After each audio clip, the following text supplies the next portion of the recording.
القارعة ما القارعة وما أدراك ما القارعة يوم يكون الناس كالفراش المبثوث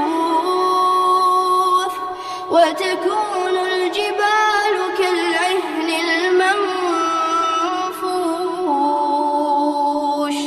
فأما من ثقلت موازينه